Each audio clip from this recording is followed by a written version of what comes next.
Sausaw lang kayo para madaming content si Kapeso. Yun nga eh. Diba? May isa pa nga nakikisawsaw eh, yung taga, ano ba to, may nakain kanina? I think Bonfire yata or si Boss Marvin ba? Parang si Bonfire yata. Shoutout sa'yo kapatid ah. May isa pang nakikisawsaw dyan. Kay, sino ba to? The Community ba yun? Shoutout sa'yo, Mr. Sausawero. Hintayin mo lang, busy pa ako dito. Yan, dyan kay Tekram. Nox Ering. Tapos pagka binalikan na naman eh, araw-araw content mo ako. Aba, ginusto mo yan eh. Huwag kang makisawsaw pag hindi mo alam ang buong storya. Parang si Marilyn Chang lang. Di ba? Basta kami andito lang idol ko, kapobre. Sabi ni Ma'am Helen Mons. Nakisawsaw din kami dito na mga viewers mo, sabi ni Isel. Ma'am Elizabeth Bornate. Biruin mo naman kahit hanggang dito nakahabol pa si Ma'am Elizabeth. Naging 3 na tuloy yung channel ko. Pero sabi ko nga ipanalo mo para mawala yung yung 2 channel ko. Tatanghulyo Wish ko ipanalo mo. Okay. Hindi ko alam kung kayo ba ay nakapanood nitong live mismo nitong si Tatang Julio kanina. Kasi kanina po, no? Bago kami mag-deliver, hindi ko alam kung anong oras ba yun. Parang yata, bago magtanghalian. Parang ganun. Oo. May nagko-comment din doon nakapapa. Okay? So, alam niyo naman, kailanman wala sa isip ko gumamit ng fake account para lang pumasok sa mga live nyo. Kasi hindi naman ako duwag. Hindi ako duwag. Kung ano man yung account ko, yung pa rin ang gagamitin ko pag pumasok ako sa inyo. Hindi ako gumagawa ng mga fake account, dami account, kay Kapeso man ang gamit nyo, Kapapa man, or kung ano man na para mag-pretend na ako yon, hindi po ako yon. Kasi hindi ko gawain yung ganyan. Kung ano yung pangalan ko sa YouTube channel ko, yun ang ipapasok ko sa inyo. Shoutout kay Longo Boy Bay Area, yung mega love shoutout sa Team Kapapa. Aba, anak sa area may Team Kapapa na tayo. Team Kapobre of MJ, Kuya Peter, Miss Italy, Miss Karen, Ate Rosie, Kapitana Nehides, and all Katekram Marathoners. Nga pala, about yan sa Katekram, kilala nyo ba yung The Community? Isa pa yun nakikisawsaw pa tong si Mr. Sausawero eh.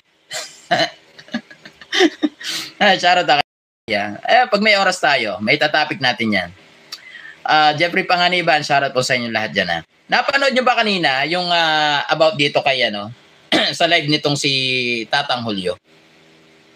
Kaninang umaga. Hindi ko kasi dito nga pwedeng iparinig eh. Alam niyo naman, pikunin. Mahirap pagka yung mga tulad nila ipapakita mo dito sa or iparirinig. Matik yan. Shoutout Ma'am Gina Gabutero, Ma'am Roda Servas, ayan, Ma'am Janeline Bandoha, Chay Maldito 05, shoutout sa inyo lahat dyan sa mga nandito. Yes, present there kanina at nagbabasa ako ng comment mo, biglang ini-hide. Diba? Sabi ni Ma'am Ana Chang, Unarse, ini-hide na naman. Hindi ako yung kapapa. Walang problema yung kahit i-hide nyo yun. Kasi hindi naman ako yun. Kaso, masaklap pa, ito sabi nga ni Ejikwer, ignore na lang daw si ngak-ngak. Ito naman yung para sa akin. Bakit nung na-strike ako at hindi na ako makapagsalita, hindi na ako makapag-live, Tatang, wala kayong sinasabing ignore. Sa halip, diwang kayo, TFF board wala, sharap sa inyo lahat yan. Sa halip, Kulos Channel, sharap din. Karen Cordero Intia. Okay, maya ko na yan, para hindi tayo mawala sa Okay. Yung naabutan ko, yung live niya, ang sabi niya doon is ignore na lang daw si Kangak-ngak. Which is ako yon. Di ba? Ignore na lang daw. Bakit naging ignore na lang? Sige nga. Bakit ignore na lang? Kung kailang nandito na ulit ako at nakakapag-live, sumasagot sa inyo. Bakit ignore na lang? Samantalang nung ako ay nawala ng 2 days, kasi hindi ako makapag-live, buti na lang, may nagsabi rin na, Kapeso, gawa ka ng bagong YouTube channel. Diba? Gawa ka ng bagong YouTube channel para makapag-live ka ulit. Pero wala sa isip kong gumawa, ha? Wala sa isip ko. Kumbaga, ang nasa isip ko lang is, ilalaban ko talaga. Kung ano man yung reklamo niya. Diba?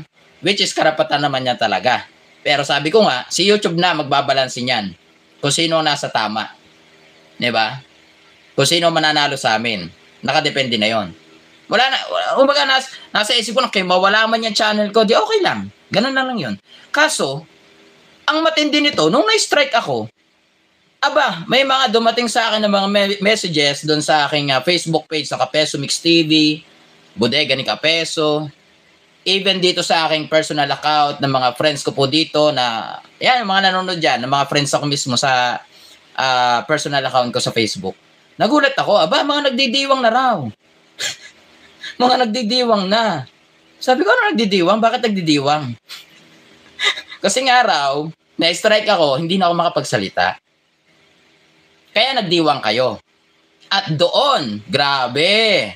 Yung mga napanood ko, akala mo kung sino. Ganyan talaga yung dapat gawin. Oo. Madali lang yan. Di bihira lang kasi gumagamit yan. Marami yung hindi alam. Ganito, ganyan. Anak sa ering. Nagmagaling. Saka lang nagsalita ng ganon, kung kailang wala ako. Diba? Parang yung mga reactors lang din na mga nag-reaction sa akin na hindi naman nakikialam nung una dyan sa issue namin ni Doc Lat. Ang dami kayong mga reactor dyan na hindi nakikialam, di ba? Hinahaya lang kami. Di ba? Kasi ayaw nga nilang makisawsaw. Ayaw nilang madamay. Pero etong si Tatang Julio, palagi pahapyaw. Napahapiyawan mo kami ni Doc Lat eh. Diba? Kahit alam mo naman ang pinaka main na dahilan ko doon is si Doc Lat.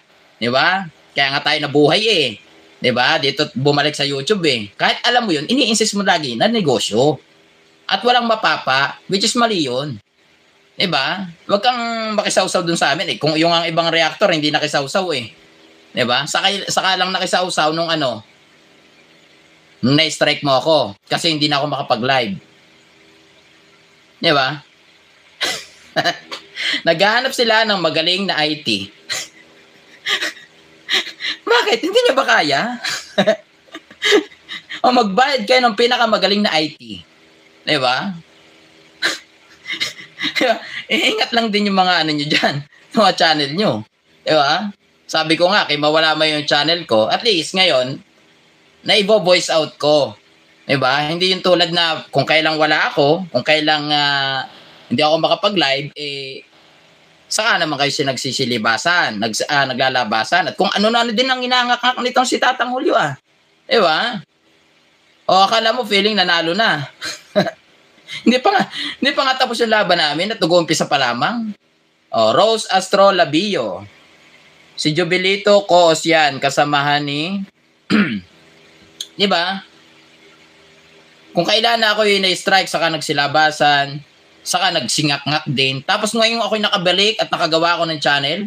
Kung wala lang nagsabi nung ganon, hindi rin papasok sa isipan ko yun eh. Oo. Pero sabi ko, abaw nga ba't nga pala ako gumawa ng bagong channel? Kasi ang pangit naman yata nun. Kung ihintayin ko lang na kung ano yung magiging resulta sa counter appeal ko. Diba? Sa laban namin mismo ni Tatang Julio. Abay, matagal-tagal pa yan. Aabot pa yan ng mga siguro second or third week. Diba? Mga ganon. Mga 3 linggo or 1 buwan. Ang magiging resulta niya, depende kay YouTube. Diba? Pero yung yung pinaka-timeline, no, once na ikaw naman ay umattend dun sa dito may tinatawag kasi dyan na schooling. No, may mga question dyan, parang exam. May exam dyan sa YouTube. Pero yun naman, lahat nasagutan ko yun. Okay? Lahat nasagutan ko yun. Lahat tama. Lahat tama. So may chance na bumalik yan ng 30 days. So, 30 days. Tama ba? 3 months pala. 90 days. December ang balik sana niyan. Okay? December sana ang balik niyan. Okay? So kung hihintayin ko yun, napakatagal. Ngayon, kung about naman dun sa aking pag-counter appeal, malalaman ko ang desisyon niyan, siyempre, nasa sa kanya na yon. Kung may papanalo niya na yan, kung ano yung may sasagmit niya. Kay YouTube. About doon sa counter naman niya yon, yung counter appeal ko, once na makapag-submit siya at natalo niya ako, then mawawala yung channel natin. Oo, okay yon. Okay yon pag naipanalo mo. Pero pag hindi, edi ibig sabihin, babalik ang access ko sa lahat. At hindi mawawala ang channel ko. Pero yung balik nun sa'yo, mas masakit. Sa channel mo mismo. Diba?